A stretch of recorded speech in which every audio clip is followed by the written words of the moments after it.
Hey everyone, and welcome to RUBIN'S Mind Lab, where we break down the latest research into what it really means. Ever wondered why sometimes it feels fair to help out folks who have less, and other times it makes sense for the person who brought more to the table to get more? Well, there is some fascinating new research that digs into this exact question. It turns out our ideas about fairness can flip-flop depending on whether we're talking about giving a gift or when people are actually negotiating a deal. We all have different ideas about what is fair when it comes to dividing things up.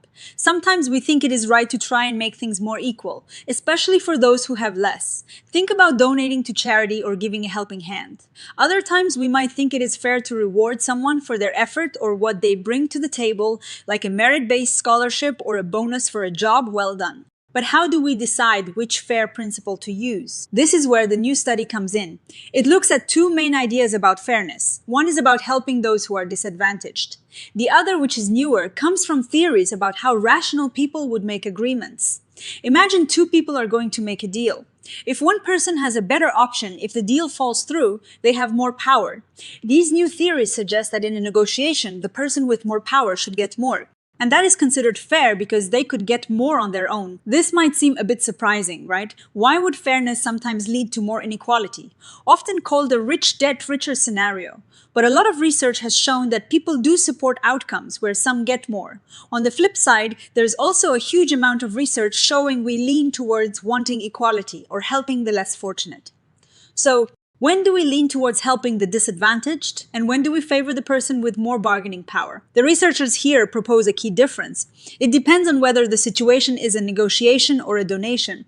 They predicted that when people are negotiating, fairness means respecting bargaining power. But when it is just a donation, fairness means trying to reduce inequality. They tested this idea in a big study across 9 countries. So, what they did was present people with scenarios where two individuals had different levels of advantage. This advantage was based on how much money they could make selling their stuff on their own, sort of like their alternative option.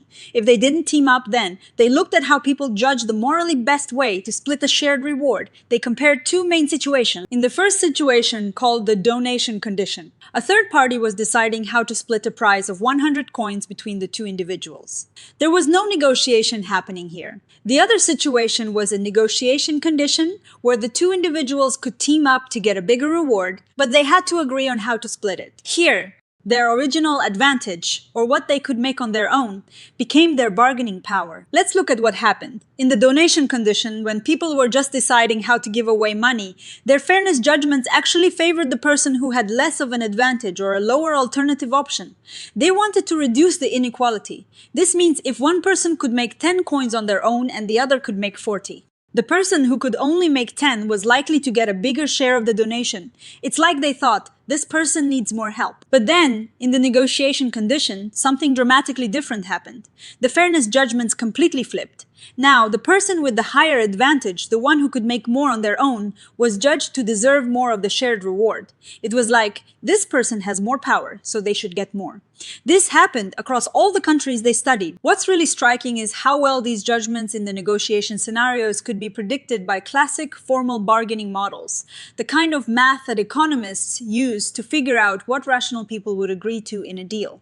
These models basically say that if you have a better backup plan, you should get a better deal. The researchers found that these bargaining models were incredibly accurate at predicting what people thought was the morally best split when negotiation was involved. This is really clearly shown in Figure 2.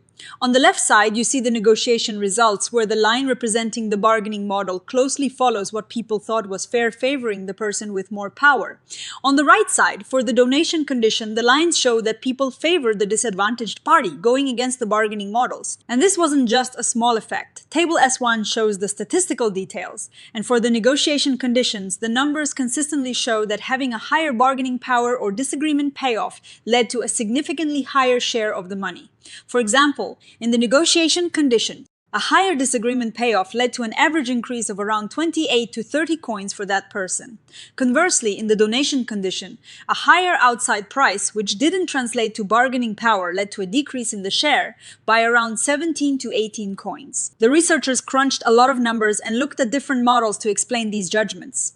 In the negotiation scenarios, models based on rational bargaining, like the Nash bargaining solution, were the best predictors.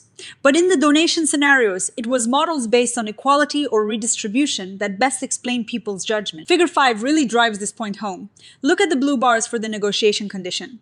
They show that models favoring the advantage, like the Nash bargaining solution, fit the most people.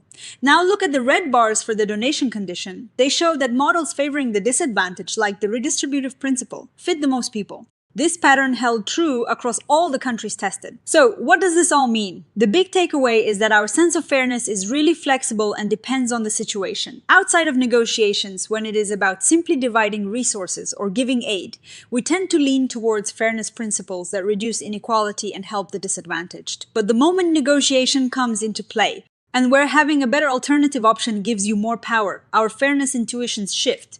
We then think it is fair to reward that bargaining power, even if it means the person who already has more ends up with even more. This is a really important finding because it helps us understand the seeming contradiction. People might personally believe in equality, but in actual negotiations, they might end up supporting outcomes that make the rich richer. The study looked at 9 different countries, from the US to Ghana to India, and found this pattern held true across all of them, which is pretty amazing. It suggests this isn't just a US-centric idea, but a fundamental aspect of how humans think about fairness in economic exchanges. The researchers also touched on the idea that people might not be consciously calculating these bargaining models. They do it more intuitively. It is like an automatic brain process that kicks in when a negotiation is happening.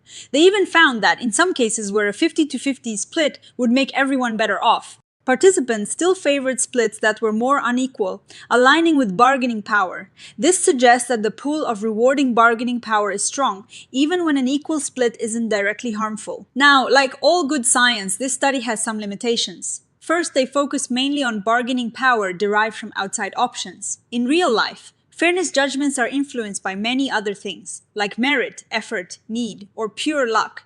Understanding how these factors interact with bargaining power is a big area for future research.